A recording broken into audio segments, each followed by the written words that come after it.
Continuando con nuestra actividad académica y para cerrar con broche de oro esta jornada con el tema Entre la incertidumbre y la esperanza, formas de ver y contar el proceso de paz colombiano desde perspectivas comparadas, vamos a dar comienzo a nuestro cuarto segmento, el cual se centra en el futuro, posconflicto y sus problemáticas respecto a lo que sucederá en Colombia en el inmediato futuro.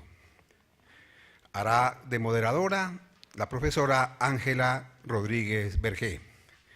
Y como moderador, Alberto Castillo Castañeda. Él es el decano de la Facultad de Gobierno y Relaciones Internacionales de la Universidad Santo Tomás. Candidato a doctor en Relaciones Internacionales de la Universidad Complutense de Madrid. Profesional en Ciencias Políticas y de la Administración por la Universidad Complutense de Madrid. Profesional en Ciencias Internacionales e Institucionales Europeas por la Universidad de Milán, Italia. Especialidad en Organizaciones Internacionales e Instituciones Europeas. Magíster en Desarrollo y Ayuda Internacional por el Instituto Complutense de Estudios Internacionales. Magíster en Política Internacional, Estudios Sectoriales y del Área por la Universidad Complutense de Madrid.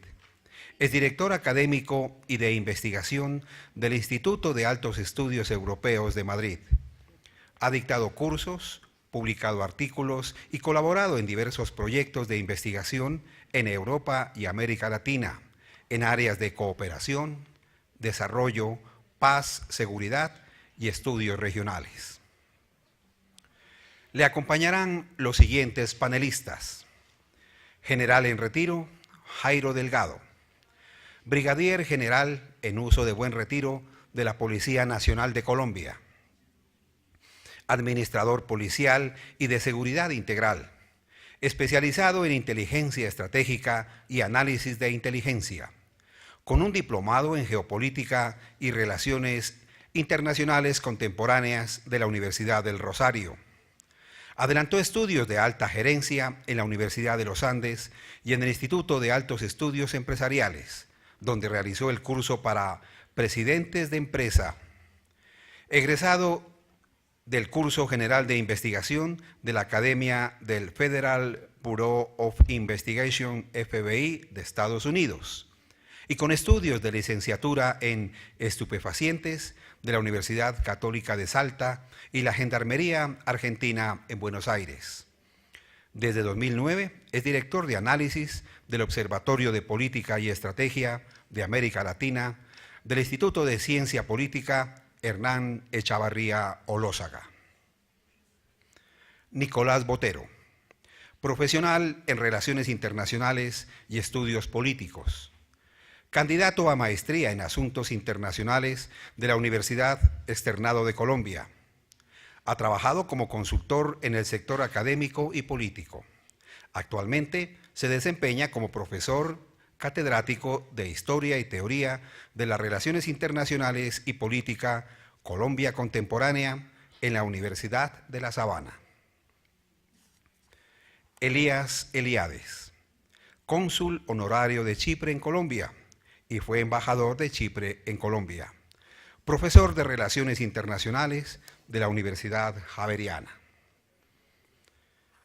Kevin Howlett es analista político y experto en comunicación estratégica.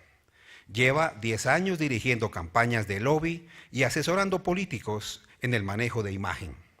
Es docente de comunicación de la EAM y director del portal colombiapolitics.com, la cual es la única publicación en inglés dedicada a la política colombiana. Jerónimo Ríos Sierra, pregrado en Derecho y pregrado en Ciencia Política y de la Administración por la Universidad Autónoma de Madrid. Pregrado en Sociología por la UNED de España. Maestría en Ciencia Política y Maestría en Unión Europea por la UNED de España. Maestría en Relaciones Internacionales y Maestría en Estudios Contemporáneos de América Latina de la Universidad Complutense de Madrid, donde está finalizando su tesis doctoral sobre cartografías del conflicto colombiano entre 1998 y 2012. En la actualidad es consultor de la Organización de Estados Iberoamericanos, profesor de Política Interamericana en la Universidad Jorge Tadeo Lozano, profesor de Integración Latinoamericana en la Universidad Autónoma de Bucaramanga, profesor de Unión Europea en la UNED de España y director de la Maestría en Gobernabilidad y Democracia en la Universidad Santo Tomás. Profesora Ángela, gracias, Pedro. suyo el auditorio. Con mucho gusto. Muchas gracias. Pues bienvenidos a nuestros panelistas. Como ven, hemos tenido un nivel de panelistas a lo largo de todas estas jornadas muy interesante, muy interesante. Creo que además este panel, déjenme definirlo como chicharrón, porque es el panel de soluciones, de qué es lo que nos espera, de cómo vamos a afrontar las cosas. Entonces, creo que podríamos empezarlo más que con una definición, a lo mejor teórica, sintáctica, pero sí me gustaría que empezásemos a hablar y a definir si realmente estamos en un posconflicto, si la sociedad siente que está en un posconflicto, porque hay muchos medios de comunicación, muchos políticos que a lo mejor nos están contando que estamos en posconflicto. A mí me gustaría más que un análisis pues, teórico del posconflicto, me gustaría saber si ustedes sienten que estamos en ese proceso. Muchas gracias, un respetuoso saludo a las directivas de la Universidad Santo Tomás, a la decanatura de Gobierno y Relaciones Internacionales, a los respetables panelistas y a la respetable audiencia estudiantil. Para mí es muy honroso poder hacer un aporte en este gran debate que realmente convoca no solamente la atención de los académicos, sino también, digamos, del país en general e incluso de la comunidad internacional. Yo comenzaría por señalar que realmente estamos en el segundo posconflicto. La razón por la cual señalo que estaríamos entrando al segundo posconflicto es que en 1991, con las mismas características pero con menor escala, por la capacidad de las guerrillas en su momento, también se hizo exactamente lo mismo. El M-19, el EPL y el Quintín Lame entraron en un proceso de desmovilización que produjo incluso una reforma constitucional que hoy nos rige, y hoy esos exguerrilleros hacen parte protagónica de la vida pública del país. Tenemos el caso del doctor Navarro Boll, tenemos el caso del doctor Gustavo Petro. Esto significa que para los colombianos realmente no debería ser una sorpresa el concepto del posconflicto, porque de hecho ya sabemos que es una guerrilla que se desmoviliza, que cómo son unos guerrilleros que se reinsertan a la sociedad civil y cómo son unos guerrilleros que participan en la vida política. Me parece, por lo tanto, que haciendo esa precisión, que obviamente puede generar debate, tenemos que mirar qué sería entonces el posconflicto en términos de la negociación con las FARC y próximamente con el ELN. En mi opinión, yo definiría ese posconflicto como la ausencia definitiva de una forma de violencia armada proveniente de dos guerrillas. Eso para mí sería el posconflicto. Razón por la cual, digamos, hay otras formas de violencia que pueden seguir, que pueden cambiar, que pueden transformarse. Y me parecería, por lo tanto, que hoy realmente estamos frente a un falso dilema por la coyuntura política. Hoy pensamos que el dilema es guerra o paz, que lo que se va a dar guerra o paz, cuando realmente hay otros factores que han determinado precisamente esa tendencia electoral de ahora, que son los problemas sociales. Y eso está explicado por una razón. La Constitución del 91 consignó que Colombia sería un Estado social de derecho, y hoy lo que se está incrementando en el país y lo que se va a incrementar en el país hacia el futuro es la demanda de las comunidades, la demanda de la sociedad por ese Estado social de derecho. Me parece que ahí es donde realmente se ha marginado el concepto, porque se ha focalizado únicamente como un problema de Colombia que obedece exclusivamente a la presencia ya medio centenaria de una guerrilla. En ese sentido, entonces, yo pensaría que hay características de lo que sería un posconflicto, y de hecho, cuando uno revisa la región pacífica del país, Chocó, Valle del Cauca, Cauca y Nariño, y se focaliza en lo que está pasando en Buenaventura, lo que está pasando en Cali, lo que está pasando en Tumaco, ahí ya está el posconflicto.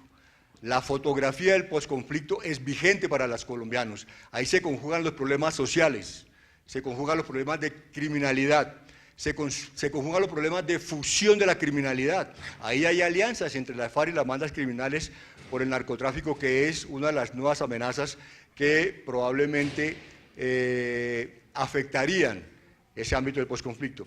Yo pienso que, por lo tanto, el posconflicto debe delimitarse, en mi opinión, a cesar un ámbito de confrontación armada, un ámbito de confrontación militar, un ámbito de violencia armada entre el Estado y dos guerrillas que se llaman FARC y ELN, que entre otras cosas están en vía de decadencia. La FARC y ELN perdieron absolutamente toda condición, toda capacidad militar para producir un punto de inflexión.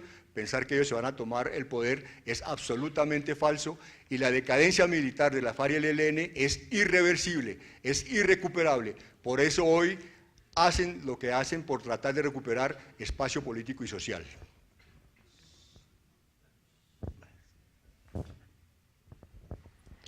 Yo no siento que estamos en posconflicto hasta ahora.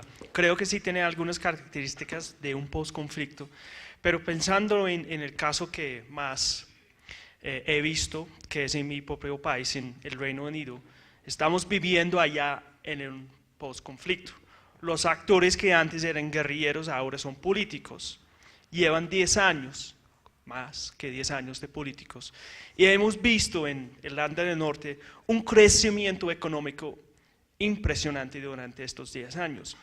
Son beneficios. La gente, la población está beneficiando del cambio de la cultura, de dejar las armas y dejar la violencia y enfocar en cosas que realmente mejore la situación del país, mejore la situación social, como tú estabas diciendo, que allá sí están pidiendo esa sociedad, ese político de Estado que realmente ofrece educación, que ofrece salud para la gente. Creo que en Colombia todavía tenemos las síntomas por las cuales surgió las FARC, y hasta que no acabemos con estos, vamos a estar viviendo todavía en violencia. La violencia es cuando la política no funciona. La violencia es la herramienta que usan los actores políticos cuando no pueden lograr lo que quieren lograr a través de sus argumentos. Y creo que los políticos, o nosotros, todos nosotros, por la estrecha, o sea, la clase política aquí es muy alejada a la ciudadanía, y hemos visto que 60% de la población ni siquiera quiere votar en una elección tan importante como esta. Si nosotros, los ciudadanos, no somos capaces de cambiar la sociedad, siempre va a haber violencia. Bueno, si esto sí es guerra o es posconflicto, no sé, pero la violencia siempre va a haber hasta que no hemos cambiado el sistema político y la sociedad que tenemos acá. No se puede hablar de posconflicto cuando hay muchos actores políticos, muchos actores violentos, no solamente las FARC, no solamente la ELN, sino los narcotraficantes, los nuevos paracos. La política sigue siendo cooptada por el narcotráfico y por los actores ilegales, o por lo menos al margen de la ley. Y si la política sigue siendo un aparato para estos actores, no podemos hablar de posconflicto, o por lo menos hasta ahora. Gracias. Yo soy Elías Eliades. Soy embajador de Chipre retirado, radicado en Colombia desde varios años. Y uno de mis puestos más interesantes de mi carrera fue embajador de Chipre en Sudáfrica. 4 años donde estudié de cerca la situación post-conflicto de Sudáfrica.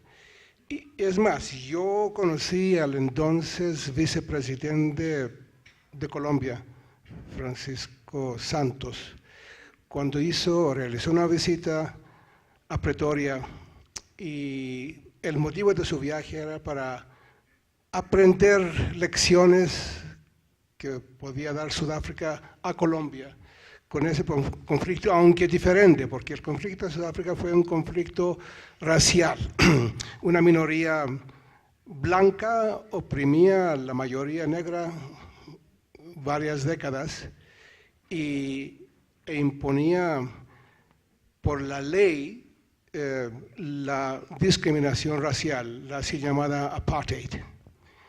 Sin embargo, aparte de la diferencia de la raíz de esa guerra, que era racial, negros contra blancos, hay también otra diferencia entre ese conflicto de Sudáfrica y el conflicto de Colombia.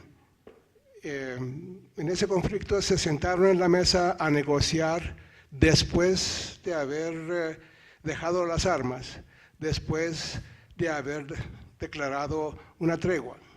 Mientras en Colombia las negociaciones por la paz siguen mientras sigue el conflicto también.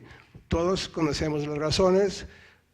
Los políticos, el presidente, la oposición han declarado que no se puede dejar las armas, no se puede el Estado dejar de proteger a los ciudadanos colombianos, aunque por razones políticas las FARC declararon una tregua de 8 días durante el periodo de las elecciones.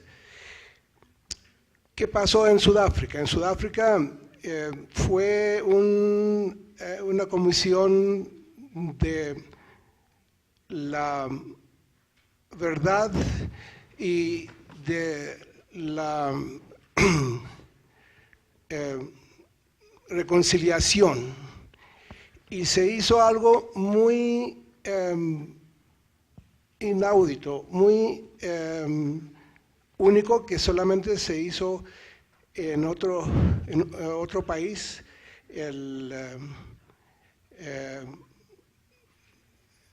Timor del Este, cuando los culpables, los opresores, los asesinos venían y declaraban sus crímenes, y la Comisión de la Verdad y la Reconciliación tenía el derecho de otorgarles el perdón.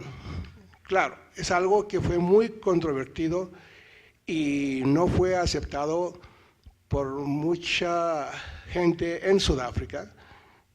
Sin embargo, parece que funcionó, porque ese odio, esa violencia continua de tantos años, esa opresión que resultó en miles y miles de víctimas, muertos, desaparecidos, finalmente llegaron y perdonaron a los verdugos, y existe en Sudáfrica hoy, en una ciudad bastante democrática, muy democrática, quiero decir. Sin embargo, no podemos decir que se ha desaparecido la discriminación y el odio, pero funcionó en este sentido. No creo que pueda funcionar esa política del perdón en otros países. Es difícil de aceptar. Puede que se rebajen las sentencias, pero lo veo muy difícil que otro país pueda seguir el ejemplo de Sudáfrica en otorgar perdón a los que han declarado sus crímenes públicamente y han arrepentido de esos crímenes. Otra cosa que me llama la atención, que es muy parecida en Colombia con Sudáfrica, es el gran número de desplazados y desaparecidos. Yo vi hace 15 días un informe publicado por una organización no gubernamental de Noruega, que se publicó en varios periódicos y se dio publicidad también por la radio y la televisión, donde presentaba a Colombia como el país, el segundo, con el número segundo más grande en el mundo de personas desplazadas, después de Siria. Entonces es una situación muy trágica, muy grave, y pienso que es un tema a lo que tienen que poner más atención los políticos y es una de las tragedias más grandes del conflicto en Colombia, y la situación de posconflicto tiene que tomar en cuenta 13% de la población colombiana en total que son víctimas del conflicto, y tomar acción para ayudarles a recuperar sus tierras y su vida normal. Muchas gracias por su atención.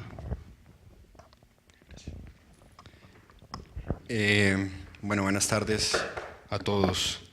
Yo pienso que estamos en un momento álgido del conflicto. Quizá el conflicto ha llegado al punto máximo y no hemos logrado todavía entrar en una fase de posconflicto. El posconflicto genera o logra una gran expectativa en la intención de rescatar la parte de la convivencia y la reconstrucción del tejido social, algo que el señor embajador, cónsul honorario, ya lo ha expresado bastante bien, sobre todo en la parte de la reconstrucción del tejido social. Considero que podemos estar pasando o haciendo un declive importante del punto máximo del conflicto al primer espacio del posconflicto, que puede llegar a ser una poshostilidad.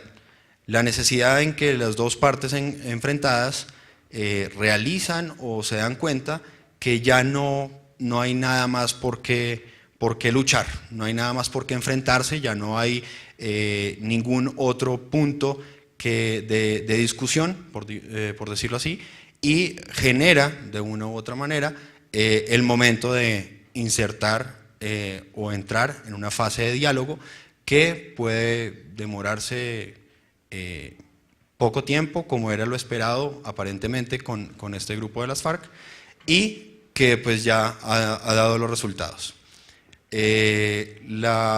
Los desplazamientos forzados, la situación de las minas antipersonas, en gran parte que es cultivable del país, la necesidad de la reforma agraria, algo que ha sido un punto de discusión supremamente álgido a lo largo de los diferentes procesos de paz que se han llevado a cabo en Colombia. La expectativa o el logro que se tuvo con el M-19, que es un punto de rescatar del general Delgado también, quizá es la única experiencia importante o la única experiencia real de un posconflicto y de una futura reconciliación. Por lo que yo también digo que ese concepto de reconciliación, quizá como lo dice un autor reconocido, Carlos Bernstein, es una meta, algo por lograr, y se asemeja también a un proceso y es un medio para lograr un fin. Y ese fin, estamos hablando de la paz, que no necesariamente tiene que verse traducida en un escenario de 100% seguridad. Y ese quizá puede ser el siguiente escenario, que es realmente dejar las armas, desmovilizarse, reinsertarse, reconciliar el tejido social ya fracturado, contar la verdad y entrar en una fase realmente de perdón en el que toda la sociedad colombiana tiene que estar inmersa. Y en ese momento podríamos estar hablando de una fase real de posconflicto. Muy bien, buenas tardes. En mi caso particular yo soy bastante escéptico con el término de posconflicto. Primero, el posconflicto es un ejercicio de normalización de la vida política, económica y social de un país. Es decir, ahora mismo Colombia, en los enclaves actuales donde se lleva a cabo el conflicto, ¿atraviesa esas lógicas de normalización? No. ¿Existen medidas que han apoyado, que se orientan hacia un posconflicto? Sí. Por ejemplo, la ley de restitución de tierras. Eso es un instrumento de posconflicto, es un instrumento de normalización de la vida cotidiana. Sin embargo, esa ley de restitución de tierras ¿es operativa? No. Hoy en día, la cartografía de desplazamiento forzado es evidente, y un poco el general Delgado lo planteaba muy acertadamente. Es decir, en el Pacífico nos encontramos una situación absolutamente dramática. el conflicto se ha orientado, abandonado los enclaves de Orinoquia y Amazonía hacia el Pacífico. Un Pacífico donde, conviene recordar, hay más de 4 millones de hectáreas que son objeto de despojo por parte de los grupos armados. Claro, hay que hacer una especie como de diferencia entre lo que es el posconflicto y la posviolencia, porque imaginemos que eventualmente mañana firmamos la paz en La Habana, es decir, las FARC como grupo armado, como guerrilla, firma un proceso de paz, lo que implica una paz negativa, como planteaba anteriormente la decana de Comunicación Social, que es una mera ausencia de guerra, pero una mera ausencia de guerra formal. Es decir, si hoy analizamos Valle, Cauca, Nariño, el suroccidente de Caquetá, vamos a encontrar una situación absolutamente dramática. No es casualidad que hoy en día en estos 5 departamentos se concentre el 45% de la producción de cocaína, de pasta de coca, perdón, de todo el país. Nos encontramos con una correlación de fuerzas desfavorable en muchas partes de estos enclaves en beneficio de estos grupos armados. Posiblemente lo que suceda será que ya no tenemos FARC, pero tenemos todo un entramado de condiciones estructurales, llámese inequidad, llámese marginalidad, llámese informalidad, llámese presencia de cultivos ilícitos, que van a sostener las lógicas de la violencia. Es decir, va a haber un escenario de posviolencia. Y mientras eso no se afronte de manera responsable por el Estado sabe perfectamente dónde está el 40% de la coca, no hace falta ser un gran conocedor de las lógicas de conflicto para tener en mano los informes de Naciones Unidas, UNODC, donde te dicen dónde están los enclaves de cultivos ilícitos. Lo que pasa es que esos cultivos ilícitos implican una ingente inversión de recursos por parte del Estado. ¿En términos de qué? En términos de condiciones estructurales, laborales, sociales, económicas, culturales, que recompongan todo ese tejido social. Porque si no, volvemos a las lógicas de la aspersión aérea, que han tenido un impacto, evidentemente, a la hora de minimizar los cultivos ilícitos, pero también han tenido un impacto dramático, por ejemplo, en el desplazamiento forzado que ha tenido lugar en Putumayo. Hoy en día, en el norte de Ecuador, alberga 80.000 refugiados y 55.000 en lista de espera. Entonces, mientras esas condiciones estructurales no se aborden, pues podemos hablar de posconflicto, podemos decir que las FARC firman la paz, podemos decir que hay una ausencia de guerra formal, porque ya hay un interlocutor válido en esos términos militares, pero las lógicas de la violencia persisten. Eso sucedió con las Autodefensas Unidas de Colombia. Proceso de desmovilización, 2005-2006, conseguimos incluso desmovilizar 33.000 combatientes de las lógicas de las autodefensas. Perfecto, muy bien. Pero ¿qué sucede? Hoy en día analizamos al BACRIM, urabeños, rastrojos, paisas, etcétera, y nos encontramos buena parte de los mandos medios que articulan toda esa lógica de las estructuras de las autodefensas y dicen, bueno, hay una serie de debilidades estructurales, hay una serie de beneficios ingentes derivados en buena medida de los cultivos ilícitos y de la minería ilegal. Sigo con toda esta lógica, sigo con todos estos circuitos de informalidad y sigo nutriéndome de las pautas de conflicto. De tal modo que, mientras eso no se aborde de una manera estructural, integral, con una reforma territorial, que entre otras cosas, y luego lo abordaré con mayor medida, implica, por ejemplo, descentralizar. Es decir, tenemos que evitar caer en el error de interpretar el posconflicto en clave nacional. No, el posconflicto es local. Y las pautas de la localidad en el Catatumbo, en los Montes de María, en el sur de Bolívar o en Nariño no tienen absolutamente nada que ver. Y por tanto, mientras no utilicemos ópticas de geografía política diferentes, adaptadas a los enclaves territoriales, que son muy particulares en este país tan diverso, pues prácticamente no vamos a entender absolutamente nada, porque mientras sigamos bogotanizando un sentido de construcción de paz, pues nos estamos perdiendo mucho de interpretación del alcance y del sentido que supone el ejercicio responsable que significa construir paz. Bueno, muchas gracias. Retomando un poco lo que ustedes han planteado, ¿no? Creo que una línea general que se puede extraer de lo que comentaban es que es difícil poder catalogar actualmente o en un futuro próximo una situación de posconflicto, precisamente porque no se encuentran las situaciones idóneas y además de eso la resolución de aquellos problemas estructurales en los cuales se podría consolidar esta situación.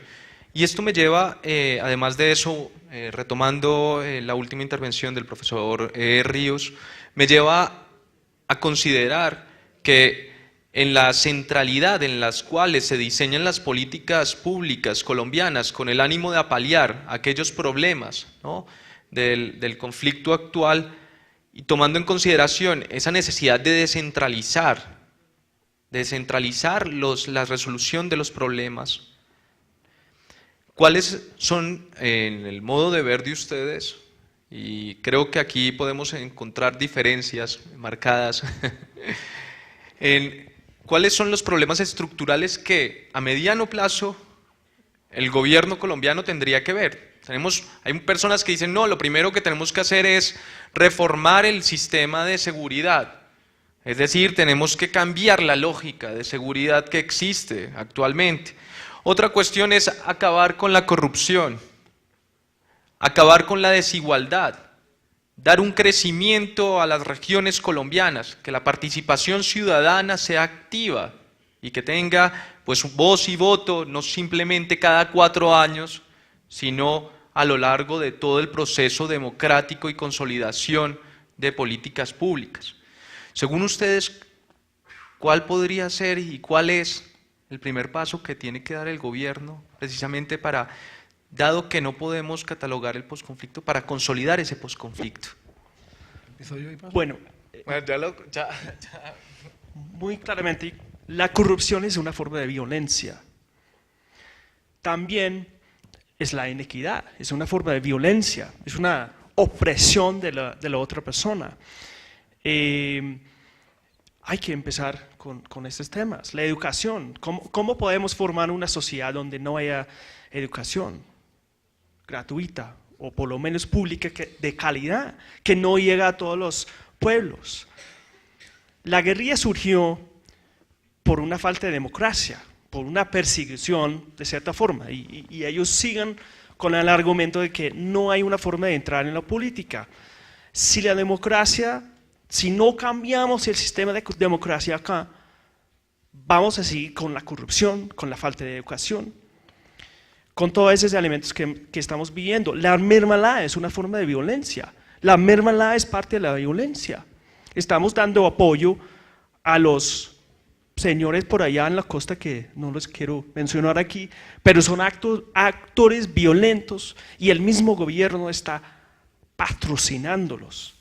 Si el mismo gobierno es un actor y cómplice de la violencia, no podemos esperar que esto vaya a cambiar.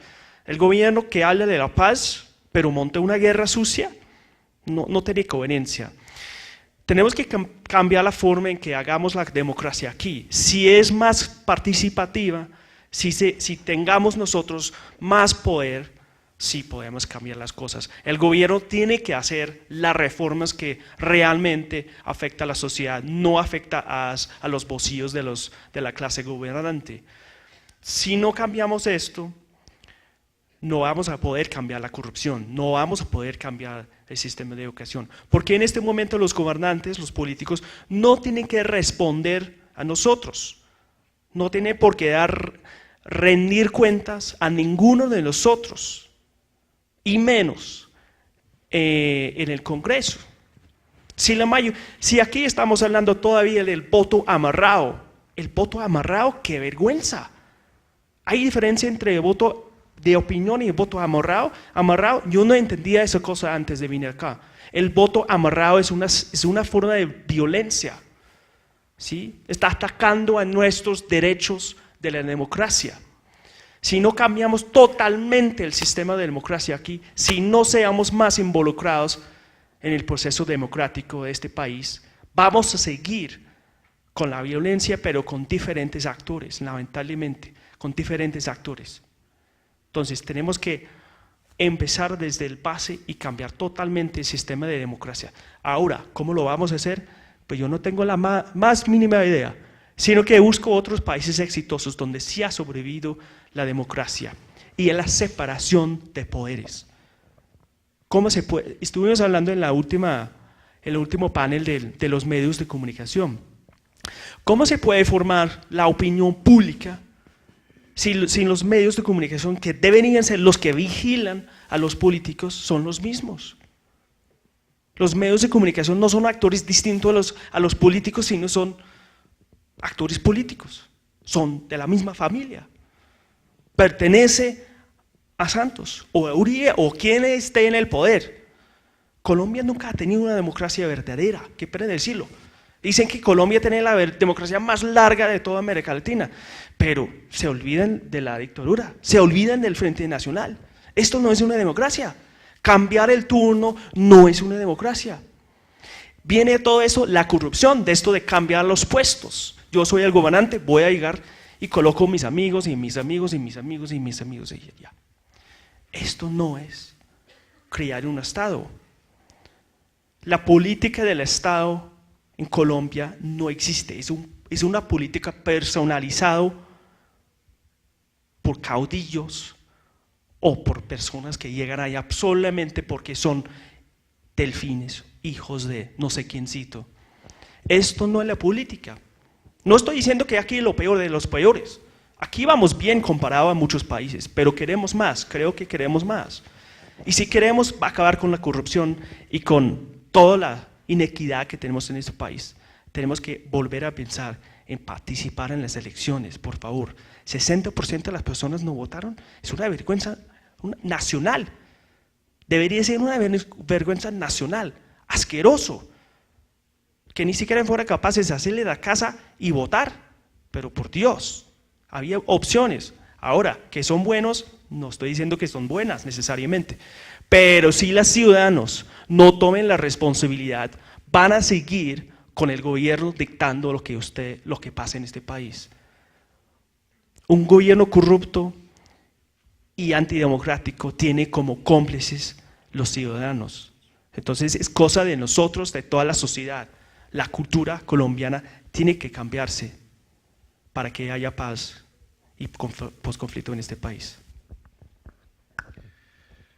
Muchas gracias, profesor. Yo quisiera, digamos, aclarar que en el ejercicio comparado de conflictos uno también tiene que ser cuidadoso con quién los compara. Con todo respeto, yo debo decir que con el IRA no tenemos nada que compararnos. El ejército republicano irlandés y la lucha allá buscó separatismo, y un separatismo de contenido religioso. Las FARC ni buscan el separatismo, a pesar de que en un momento dado de arribismo, llamémoslo, de la FARC, pensaron dividir a Colombia desde el Caquetá hacia el Putumayo. Ellos pensaron que la FARC tenía esa capacidad. Me parece que lo que el profesor señala del crecimiento económico en el Reino Unido, en Irlanda, porque el ejército republicano irlandés ya no estaba afectando con violencia, entonces nos entraría en una paradoja y una contradicción grande.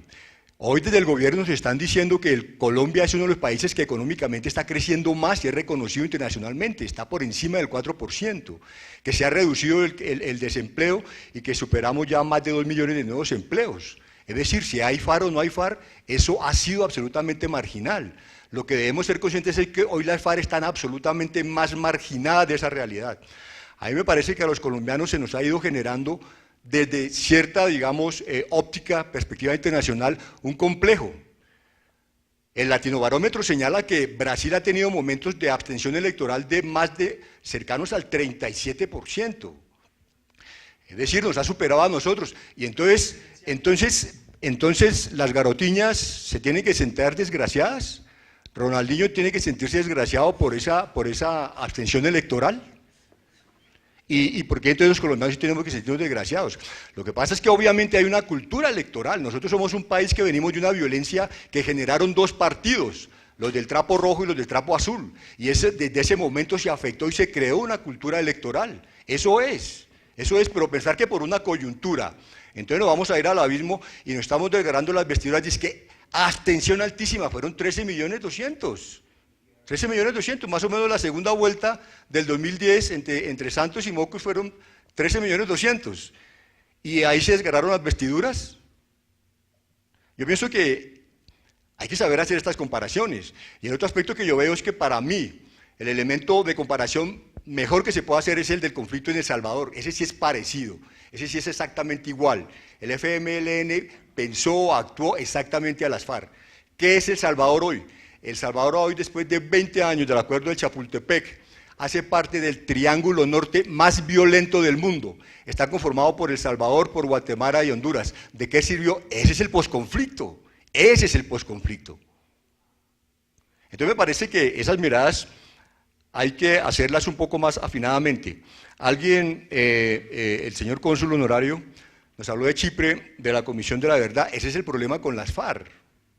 El problema con la FARC es que quieren dar un tránsito directo a la participación política sin pagar sin asumir el costo jurídico judicial de su violencia.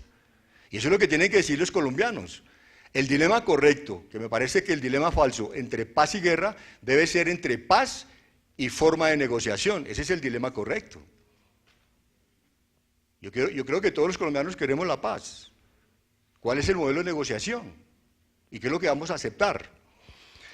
Se habló igualmente de que el posconflicto hacía parte de uno de los aspectos que profundizaba era la reconstrucción del tejido social.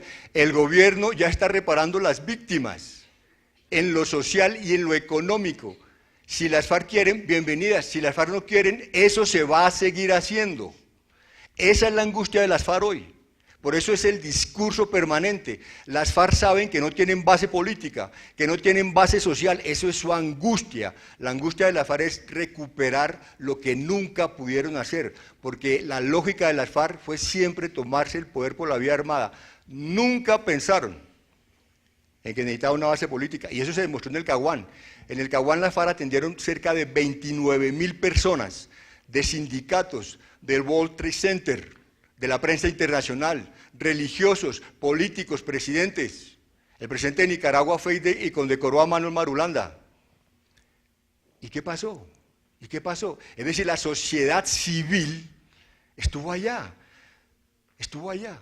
¿Y qué pasó?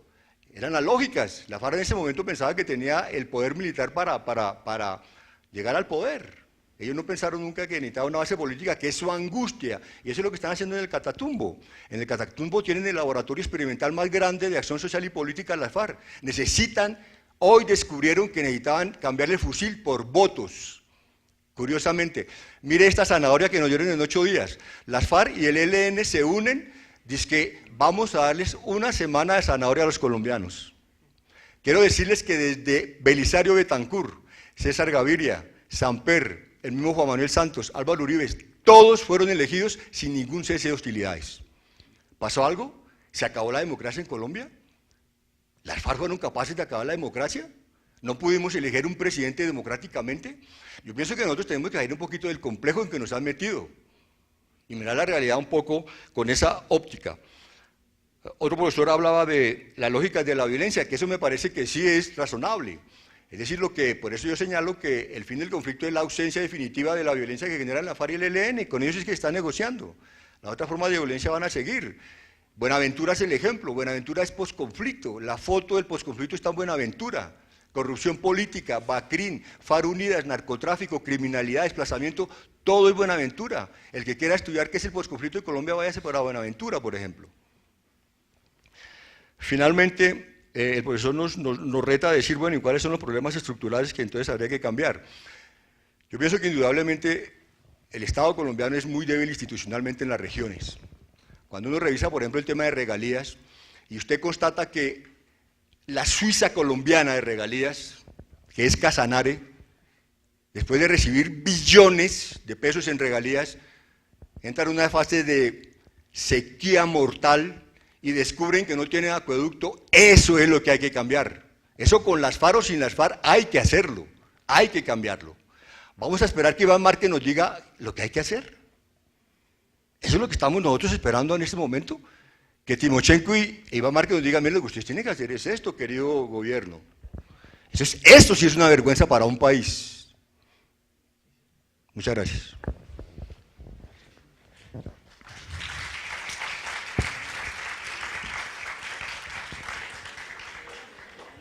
Muy bien.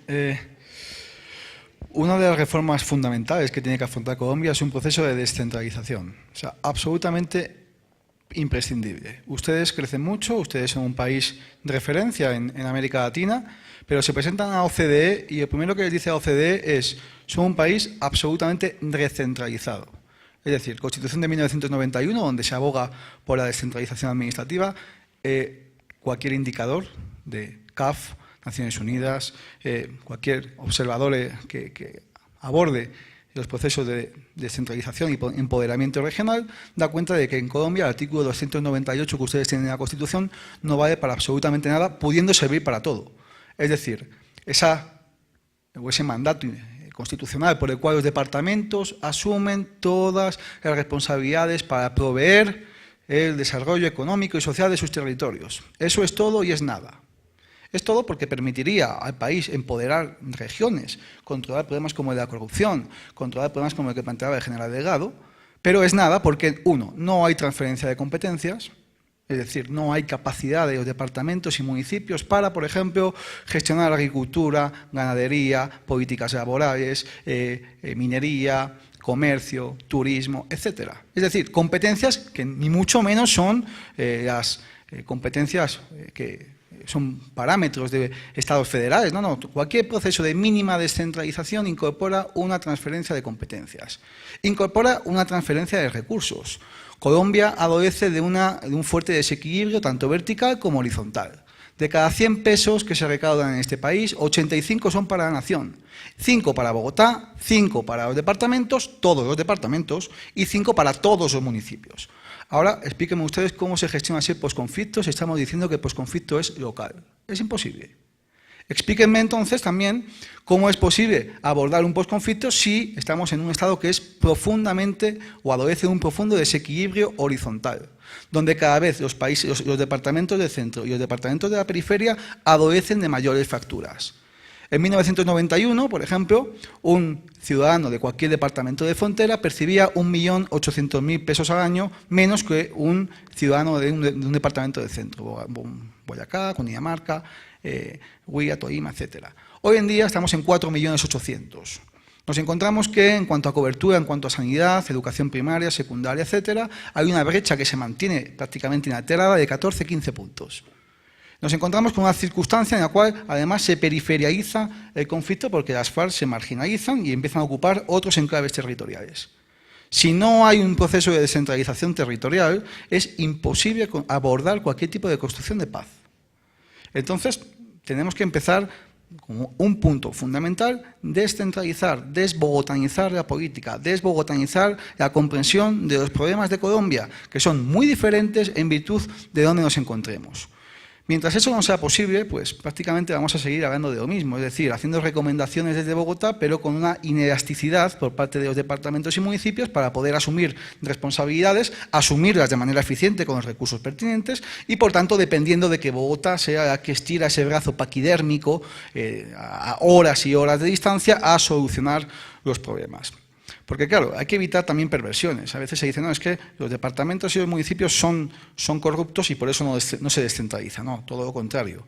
La democracia se mejora con más democracia y la descentralización se fortalece con más descentralización. Con más y con mejor descentralización, con mejor control, con mejor acompañamiento, con una función de acompañamiento y fortalecimiento, por ejemplo, de los funcionarios públicos, con otro sistema de incentivos que permita diversificar la forma de hacer y entender política. Mientras eso no sea posible, el maravilloso artículo 298 seguirá prácticamente como un artículo inocuo, sin ningún tipo de significado y de alcance, y seguiremos en unas lógicas recentralizadoras que han hecho mucho daño al país. Mucho daño al país. Y por tanto, yo creo que esa es una de las prioridades fundamentales que hay que abordar de cara a construir paz en Colombia.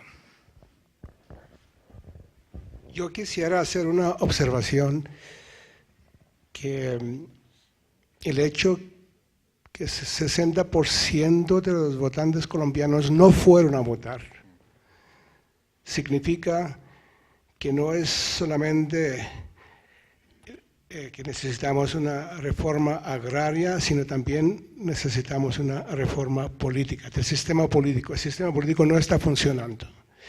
Y es algo muy grave cuando un partido, en las elecciones pasadas de Congreso, el partido que más éxito tuvo, de la U, obtuvo apenas 17 y pico % de los votos. Y si miramos ahora, cualquier de los dos candidatos que quedan para la segunda vuelta,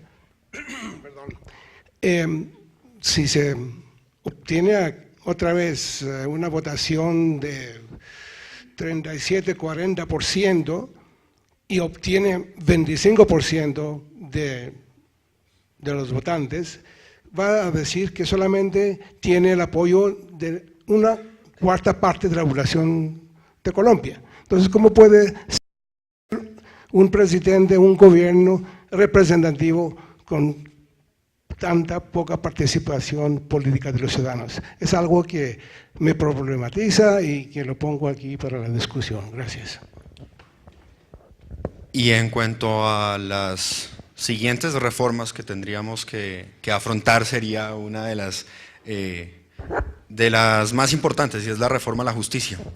El señor decano preguntaba si necesitábamos más seguridad o si el conflicto en algún momento se debe seguir llevando con una mesa de diálogo de manera paralela. Yo creo que sí.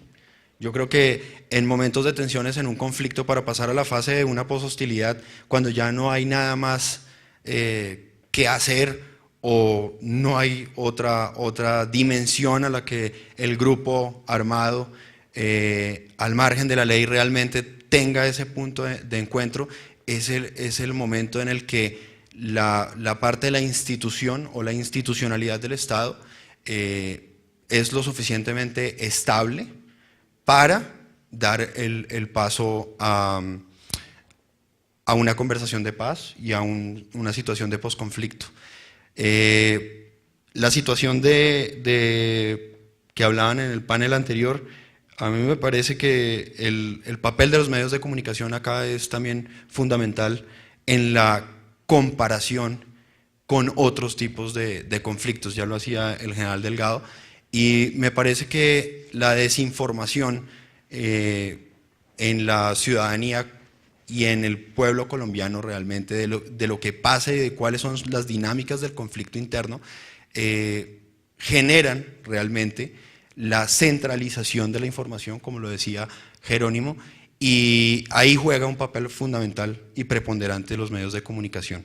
La reforma a la justicia, como lo venía expresando, con un hacinamiento pues ya conocido por todos en las cárceles colombianas, una reforma a la justicia que en algún momento pues no se da, y una justicia que también pues es en algún momento inoperante. No puede ser una justicia que puede lograr un papel protagónico en la parte de un posconflicto.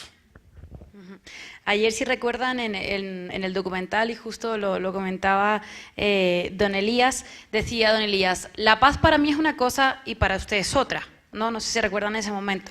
Las soluciones, lo que para mí, por ejemplo, son soluciones, a lo mejor para otra persona no son soluciones. Ahí es donde quiero ir con esta pregunta. Me gustaría que hablásemos de las soluciones. Hay muchas voces que empiezan ya a alertar a la población, desde mi punto de vista, muy acertadamente, de que estamos en un proceso, pero lo fuerte viene luego, o sea, lo difícil viene luego. Entonces, si nos jugamos a lo futurible y nosotros tenemos un acuerdo y tenemos un proceso de posacuerdo, podríamos llamarlo así, ¿qué vamos a hacer? Realmente, ¿cuáles son las soluciones? Y yo sé que es muy complicado, pero bueno, creo que desde la academia también se tiene que teorizar en ese sentido cuáles son las soluciones prácticas para que la ciudadanía vea cómo funciona, cuál es ese camino. A mí me gustaría añadir simplemente ponerles a prueba en algo de pronto de esas dos cuestiones que pueden ser las más álgidas en un futuro, ¿no?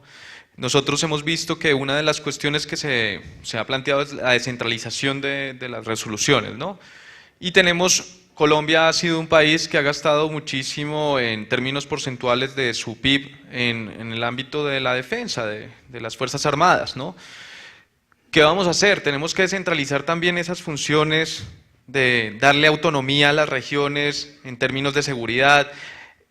Hemos militarizado muchas de las soluciones y de las respuestas, ¿no?, a lo largo de este periodo, y ahora que, pues, siendo optimistas, ¿no?, que se nos viene un futuro, esa militarización de respuestas ya no tendría tanto sentido. Entonces, ¿qué vamos a hacer?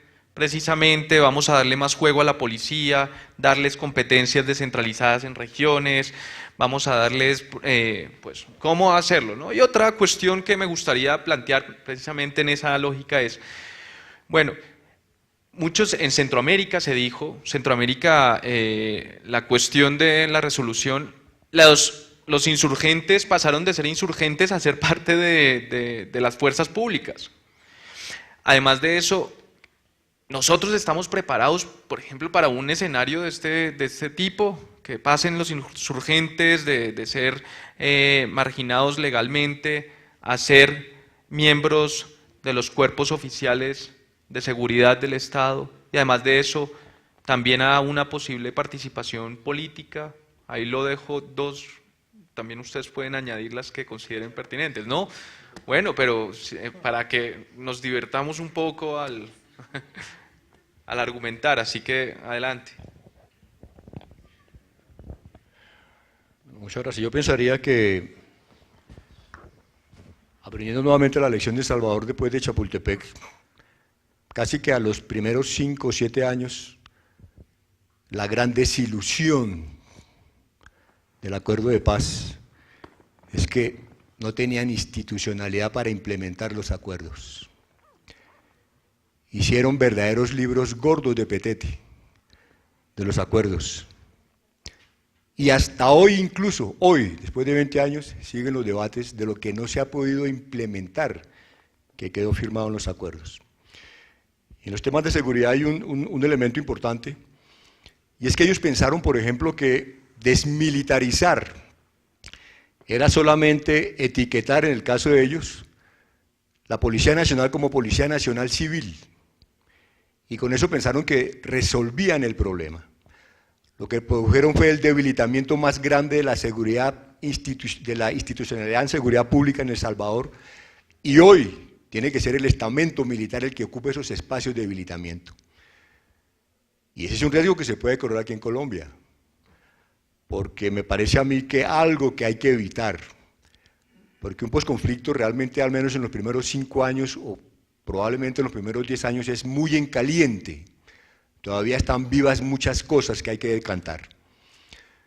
Me parece entonces que entrar en un reformismo alocado puede ser muy peligroso. Cambiemos todo el país, reformemos absolutamente todo, coloquemos los taxímetros en 0, construyamos una nueva Colombia. Eso me parece muy riesgoso. Si bien, obviamente, hay que hacer cambios que no dependen de la FARC o de la FARC. Por ejemplo, lo que se conoce, estoy de acuerdo con el doctor Uribe cuando habla de la reforma judicial. Necesitamos las FARC sentadas acá ya participando en política para decirle a los magistrados que suspendan la puerta giratoria de sus puestos. ¿Sí? ¿Necesitamos la FARC para eso? ¿Para eliminar ese tipo de corrupción? Para que unos magistrados se vayan a pasear en buques lujosos y todo eso y digan, no, es que yo, porque eso me corresponde a mí, es mi derecho, pero yo me llevo los folios que debo estudiar y debo descartar, y debo, etcétera, etcétera. Para eso necesitamos la FARC. Por eso yo insisto, estoy de acuerdo en que la descentralización es fundamental. Me parece que la disminución del PIB en defensa debe obedecer a un estudio de lo que realmente consideremos como nuevas amenazas. ¿Cuáles son las nuevas amenazas para los colombianos? Si ya las FARC y el ELN no van a estar como grupo armado que genere violencia. Uno cuando revisa el hemisferio, digamos, uno puede encontrar al menos 2 características. Una, que desde criminalidad sigue siendo el narcotráfico el elemento de más violencia. Eso lo demuestra México, lo demuestra Centroamérica, lo demuestra Brasil, lo demuestra Argentina y lógicamente lo demuestra Colombia. Entonces, digamos, ahí tenemos un elemento, porque escuché equivocadamente que como ahora había que dar vuelta de página al terrorismo y al narcotráfico. Me parece que es un grave error de concepción. ¿Quién dijo que el narcotráfico se iba a acabar porque se firmó con la FARC? ¿Cuántas FARC hay en México? Y hoy están hablando de la mexicanización de Colombia. Y allá no hay FARC, allá no hay terrorismo, hay una violencia criminal, aprovechada por la fractura institucional, porque allá hay 1.689 policías. Y ese concepto de descentralización es peligroso también manejarlo. Si consideramos que el caso del gobernador Kiko Gómez, que ya ha sido sancionado judicialmente, usted imagine que una policía, el gobernador Kiko Gómez, a su disposición en La Guajira, bajo un concepto de descentralización. Yo pienso que primero hay que fortalecer la capacidad institucional de las regiones, indudablemente. Y el otro elemento que uno ve en el hemisferio es el tema de lo que realmente ha pasado muy desapercibido, que se llama seguridad ambiental. Un tema que ya está en la dimensión del Consejo de Seguridad de las Naciones Unidas y que muestra a Brasil en su Estrategia Nacional de Defensa como el país que está liderando al menos la región. Para Brasil, la región amazónica es de importancia estratégica para la defensa. Sobre esos elementos hay que mirar si se reduce el PIB en defensa o no. Y lo otro, digamos, es que ustedes vieron que Colombia acaba de hacer unos acuerdos con la OTAN. Acuerdos que lógicamente están buscando la proyección internacional del país. Y eso es importante. Por un lado, algunos nos critican del ombliguismo de nosotros, que nosotros nos hemos parado solamente mirando hacia adentro. Pues miremos el mundo, miremos cuáles son las amenazas, las realidades. Hoy América Latina tiene relacionamiento de cooperación militar con China, con Rusia, con Bielorrusia, con Siria. Hace poco, CELAC en Cuba declaró América del Sur como zona de paz. A los 15 días, el presidente Nicolás Maduro se puso bravo con el presidente Santos y dio una orden de militarizar la frontera. Se le olvidó que 15 días antes había dicho que Sudamérica era zona de paz. Esas son las nuevas amenazas. Hay que disminuir entonces el ejército, hay que disminuir la policía, hay que ser cuidadosos, descentralizar, reducir y el peligro del reformismo.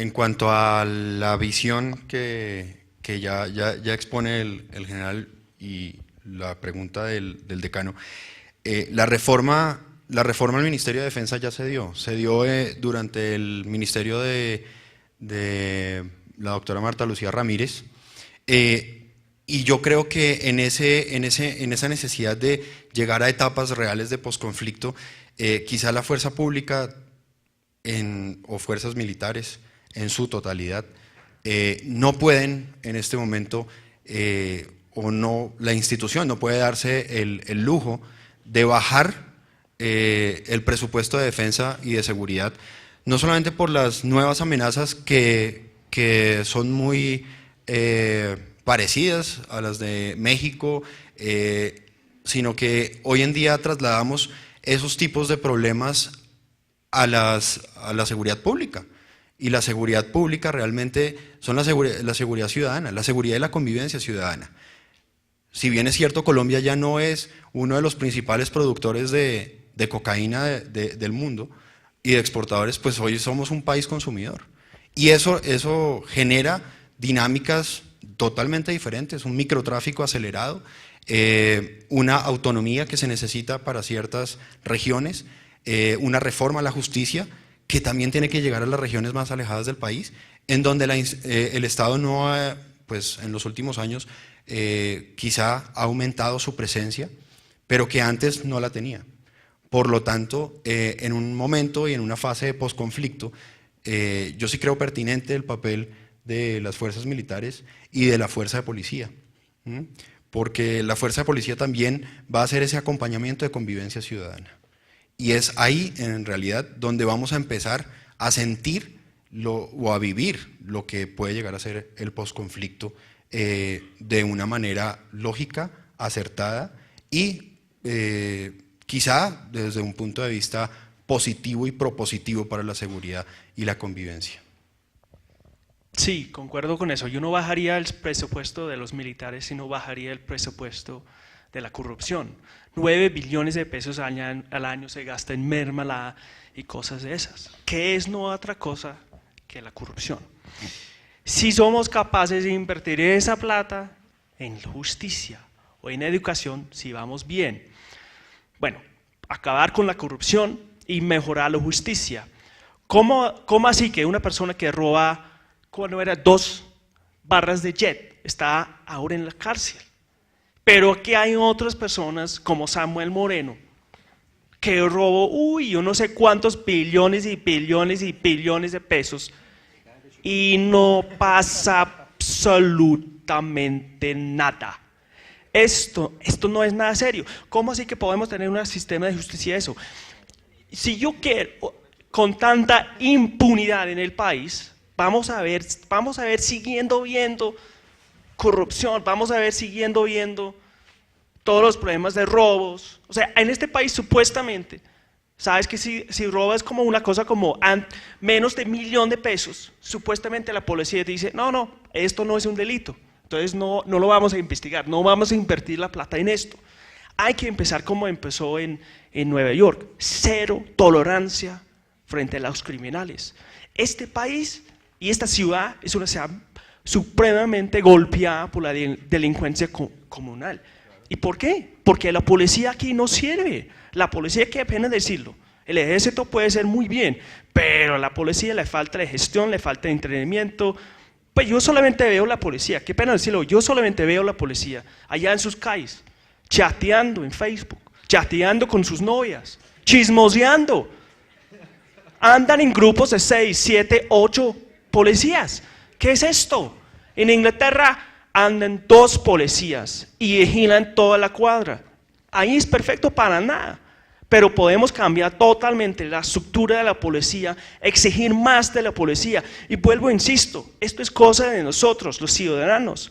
Tenemos que ser más exigentes, tenemos que poner las denuncias, tenemos que llamar a los medios de comunicación. Mira, oye, hay 8 policías por allá chateando, haciendo nada, pidiendo sobornos.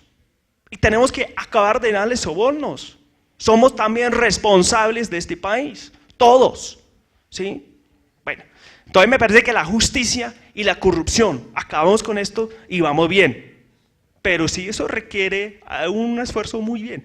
Yo soy positivo porque veo una generación mucho más informada que las anteriores. Y veo que esta generación ya no siente tan en sí mismo, ¿no? Ve que hay otro mundo allá afuera y exigen más de los políticos, exigen más de los policías, exigen más de los medios de comunicación. Entonces, cada uno de ustedes, por favor, cuando salgan a la universidad o ya siendo parte de la universidad, exige más de los doctores de este país, porque doctor solamente, creo que no sé cuántos en este panel, pero hay por lo menos 1, 2. Pero no me vuelvan a llamar doctor. Yo no soy mejor que usted solamente porque tengo un titulario licenciado. Tenemos que cambiar este concepto de la sociedad. Exigir más a nuestros gobernantes, a los que supuestamente son nuestros jefes. Solamente de esa forma no seamos cómplices de nuestro mismo opresión. Qué pena decirlo tan francamente. Y yo, qué pena, yo toca ir saliendo porque tengo otra clase, pero muchísimas gracias por escuchar a mis pensamientos un poquito polémicos. Y lo digo esto con un amor muy profundo para Colombia, ¿sí? Yo he vivido 3, 4 años acá y amo este país, pero veo un futuro mucho más interesante si somos capaces de juntarnos y pedir los cambios que realmente requeramos. Gracias.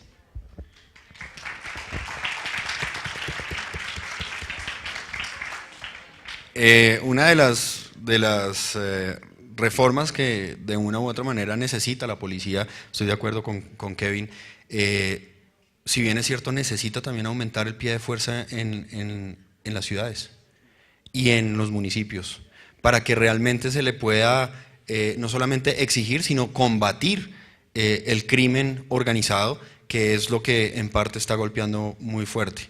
Creo que las reformas que ha sufrido la Policía Nacional en los últimos 10 años ha sido también súper importantes, pero también ha generado unas labores de la policía que no tiene por qué cumplir dentro del conflicto interno colombiano.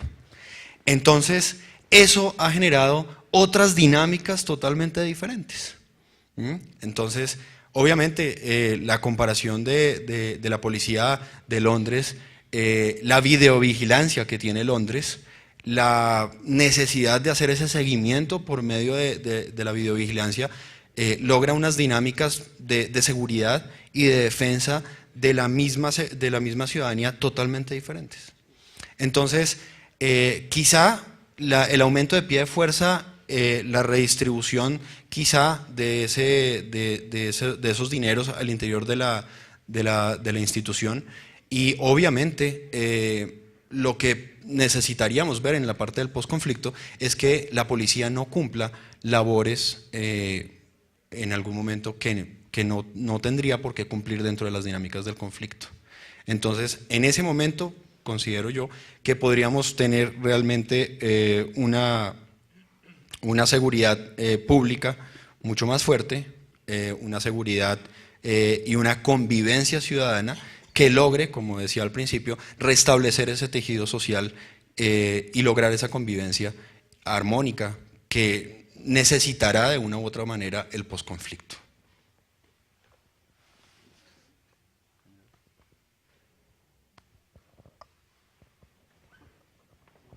Bueno, vamos a pasar a las...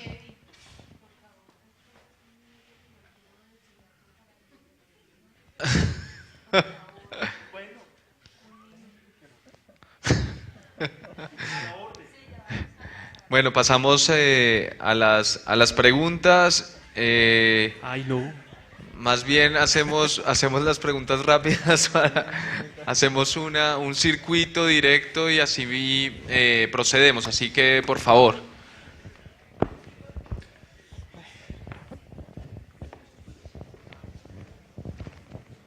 Bueno, yo soy Clara Inés Domínguez y soy docente de la Facultad de Gobierno y Relaciones Internacionales. Me parece que, y le pedí a Kevin que no se fuera aún, porque me parece que en cualquier tipo de evento hay unos límites y que esos límites no se deben sobrepasar en ninguna situación. Yo también soy tomasina, egresada de esta universidad, y pienso que no es este el espacio para atacar de frente a una organización tan respetable como es la policía. Deben haber algunos policías de los que tú hablaste, del estilo de los que tú mencionaste, que no son el 100%, como no son el 100% los mejores. Pero yo también quiero preguntarte, ¿en tu país permitirían que alguno de nosotros colombianos aquí presentes fuéramos a Londres a hablar mal de la policía? O sea, por supuesto, nosotros, creamos en la libertad de expresión. No, señora. Perdóname, pero yo creo que tú tienes una obligación de respetar una institución tan importante. No la has respetado, sobrepasaste un límite que es importante tener en cuenta, que nosotros somos colombianos y que hay muchas cosas en las que no estamos de acuerdo y que tenemos libertad de expresión, pero esa libertad no nos permite abusar en la parte conceptual. Bueno, yo no sé cuántos de ustedes están o de acuerdo con lo que decía o no. Pido perdón si sobrepasar una línea, y no quiero despreciar para nada la institución de la policía, sino quiero decir que la gestión de la policía en este país requiere cambios, y si no aceptamos esto, no va a pasar nada.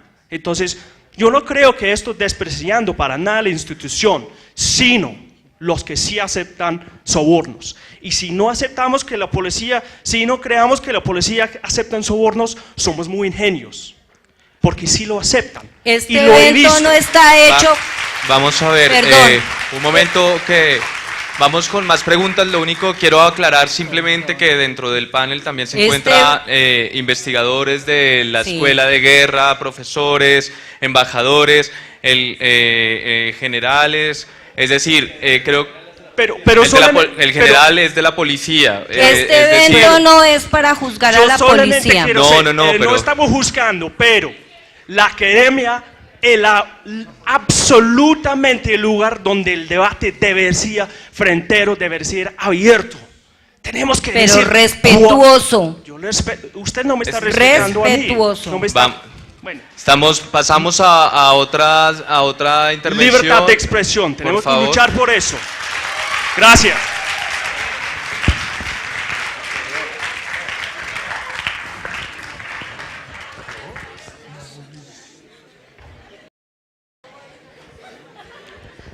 Por favor, tenemos más preguntas, que se nos va muy rápido el tiempo. De una manera muy rápida. Gracias.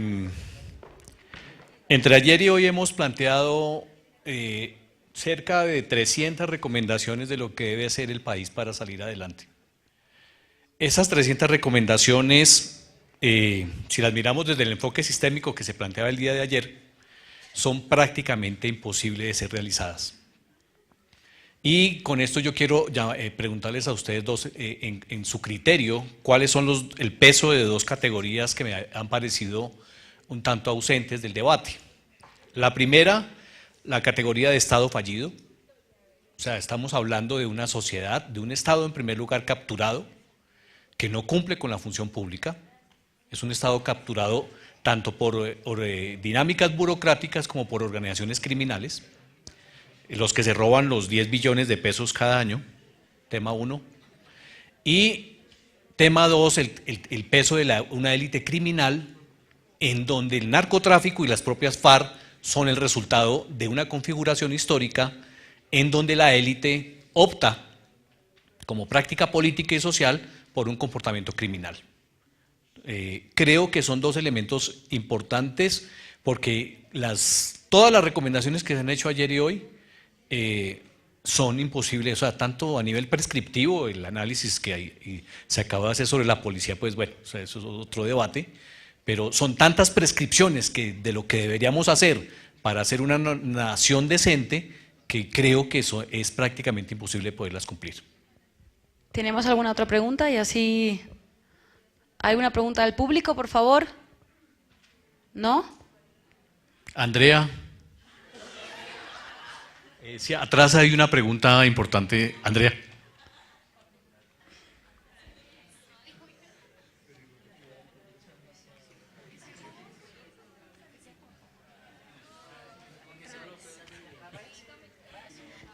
Bueno, buenas tardes.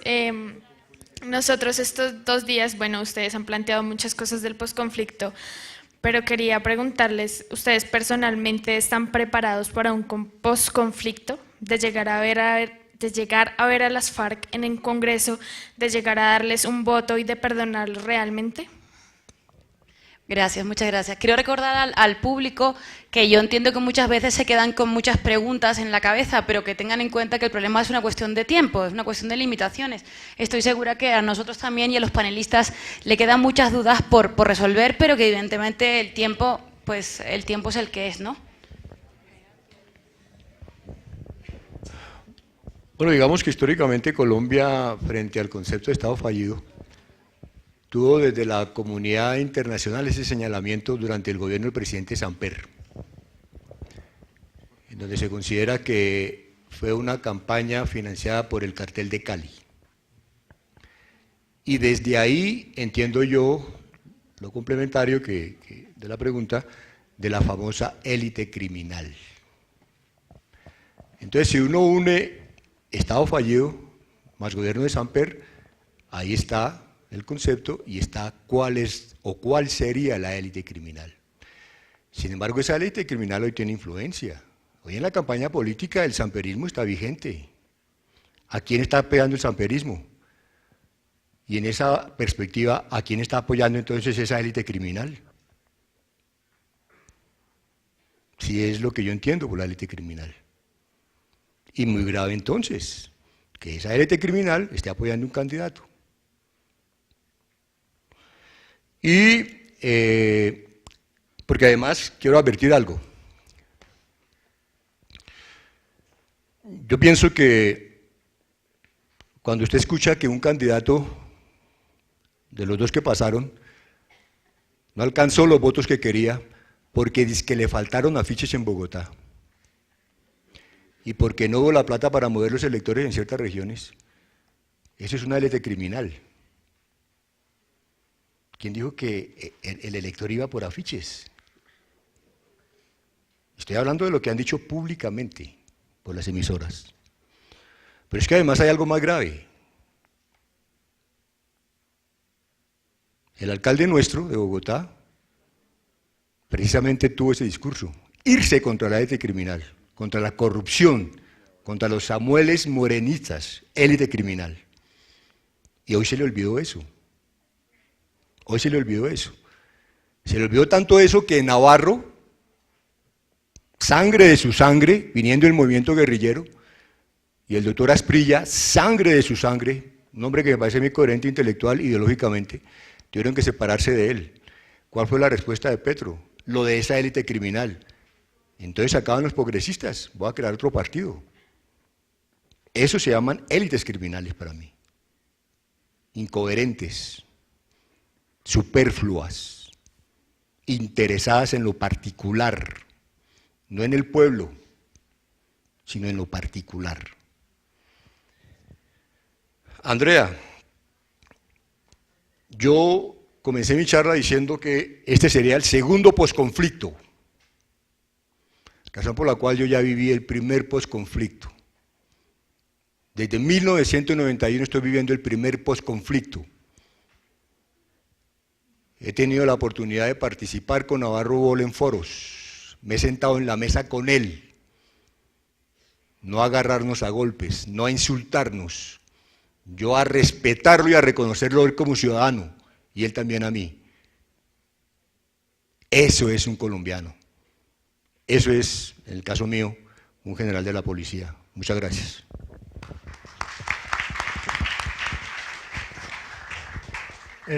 Bien, yo discrepo de mi amigo Marco sobre el concepto de Estado fallido.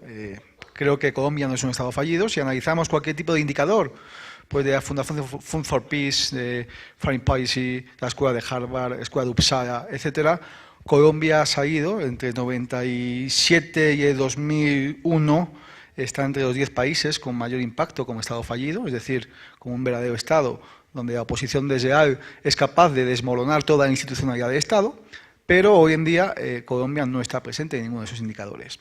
Otra cosa es que en la perspectiva regional, que es donde yo trato de enfatizar, sí podamos encontrar regiones fallidas. Es decir, podamos encontrar regiones que por las particularidades que presentan, pues por la falta de presencia institucional del Estado, por la propia periferialización, la presencia pues ingente de cultivos ilícitos, la corrupción que generan esos canales y esos circuitos de la economía informal, sí que encontremos regiones fallidas. Pero no creo que Colombia, y me parece injusto que Colombia se considere como Estado fallido.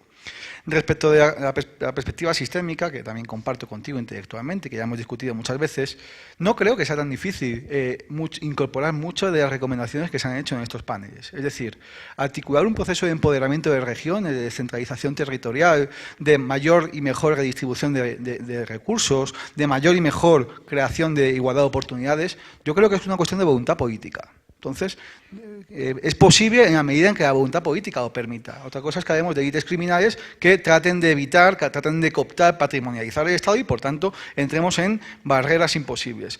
Pero no es difícil. Es decir, todo lo marca el propio sistema político, que va a ser el que canalice la posibilidad de que se reconfigure un sistema social más justo, un sistema económico más inclusivo, un sistema laboral mucho más protector y con mayor formalidad, etcétera. Respecto de la compañera que planteaba el tema de posconflicto, yo comparto absolutamente lo que decía el general Delgado con respecto a Navarro Wolf. En España parecía algo parecido. Es decir, en el País Vasco es una situación muy diferente, pero que responde a lógicas iguales. Es decir, esas lógicas amigo-enemigo que se generan durante el País Vasco, hoy en día permiten que una vez superadas, Bildu, que es el partido de la izquierda abertzale que durante décadas estuvo apoyando ideológicamente a la banda terrorista ETA, sea la fuerza política más votada. Y eso se tiene que aceptar. O sea, es decir, la integración política y lo que yo decía de posconflicto como normalización política supone un ejercicio de madurez y un ejercicio de respeto mutuo.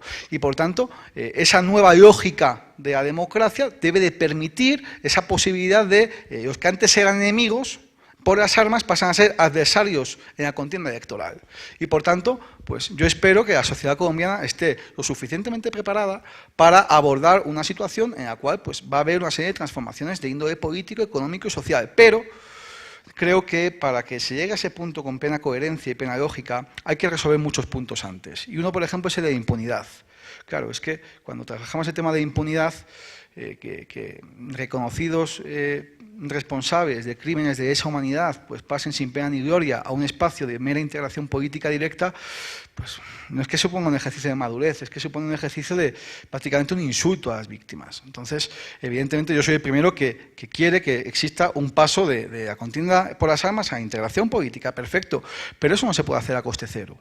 Y es fundamental establecer mecanismos que garanticen también la posición de las víctimas, porque si no parece que estamos haciendo un juego de élites entre victimarios y élites políticas donde verdaderamente pues, la que pierde la democracia. Entonces sí que creo que en ese punto de vista jurídico sí que va a ser fundamental cómo se gestione, cómo se articula, cómo se construya, de cara a poder normalizar lo que debe de ser un panorama político entre adversarios y no entre enemigos.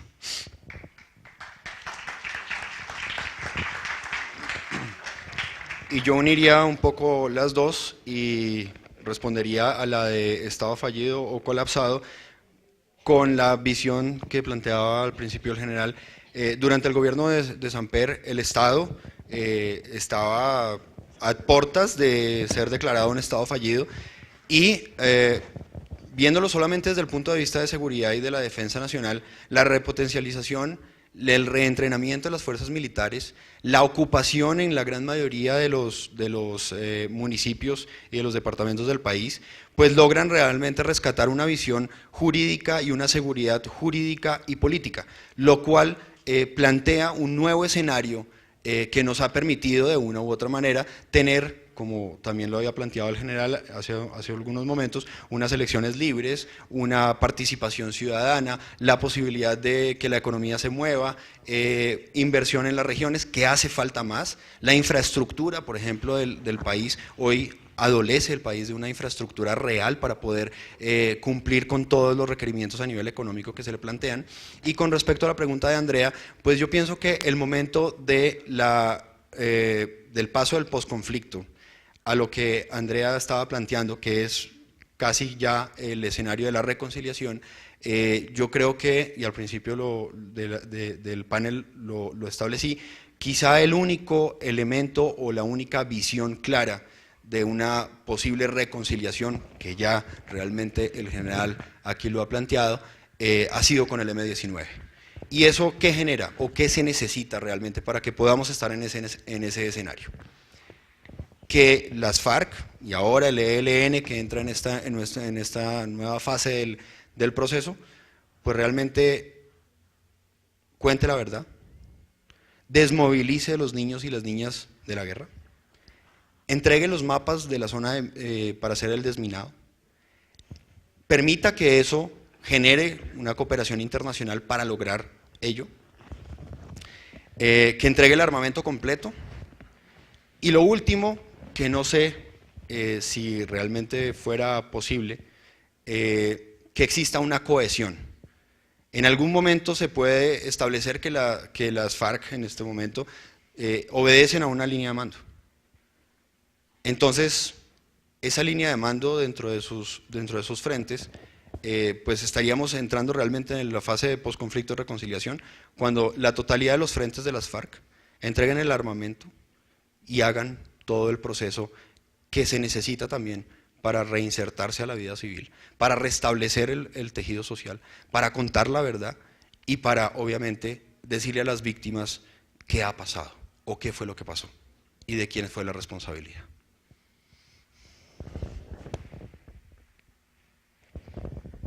Bueno, pues queremos agradecer, de verdad que estas jornadas académicas nos ha permitido ver diferentes puntos de vista, desde un estudio y un análisis cronológico, y además de eso también en algunos casos, ¿no?, de distinción semántica y teórica. Creo que hemos tenido varios puntos de vista y, cómo no, en un espacio académico y además de eso en este templo de la docencia, como es la Universidad Santo Tomás, en donde podemos discutir y podemos analizar con académicos, además de eso con personalidades de estos temas, de estos temas que nos preocupan y además de eso decirlos abiertamente. Porque nosotros somos, además de ciudadanos, aquí ustedes se están formando como científicos sociales. Y como científicos sociales nosotros tenemos que hacernos las preguntas, tenemos que indagar y tenemos que buscar soluciones. Y posiblemente, y al menos para mí, estas jornadas me han dejado más preguntas que respuestas, ¿no? Preguntas que tenemos que desarrollar, ¿no? Y tenemos que trabajarlas. Y los animo a todos ustedes a que tengamos esas iniciativas, propongamos, ¿no? Mesas de trabajo, propongamos además de eso iniciativas en donde analicemos todas estas cuestiones, ¿no? Y también que con los profesores y con los invitados pues hemos logrado algo que de verdad pues inició con un documental y hemos ido desarrollándolo temáticamente y creo que ha sido un buen ejercicio que esperamos repetir, que esperamos seguir y continuar con este diálogo, ¿no? Entre amigos, además de eso, pero también entre personas que han vivido este contexto. Asimismo, dejo las palabras a la profesora Ángela. Pues para cerrar el panel, ¿no? Solamente decirles que la academia es el sitio donde se analiza la realidad. Se analiza, se estudia, se secciona, se habla de la realidad, pero también se propone soluciones. Se propone soluciones. Yo no sé si las soluciones que hemos propuesto en estos dos días sean más o menos implementables. Creo que sí son muy válidas, porque sí lo que tengo muy claro es que la quejadera no crea futuro. Entonces es importante que no solamente en esta parte, sino que ustedes creen las soluciones para su país. Para mí ha sido un placer inmenso estar con ustedes estos 2 días. Les doy las gracias a la facultad por darme esta oportunidad de compartir, de aprender muchísimo de ustedes y espero que, como decía Alberto, al que le doy también muchísimas gracias, hayan tenido más preguntas. Yo tengo desde luego también más preguntas que respuestas, intenten responderlas. Muchísimas gracias.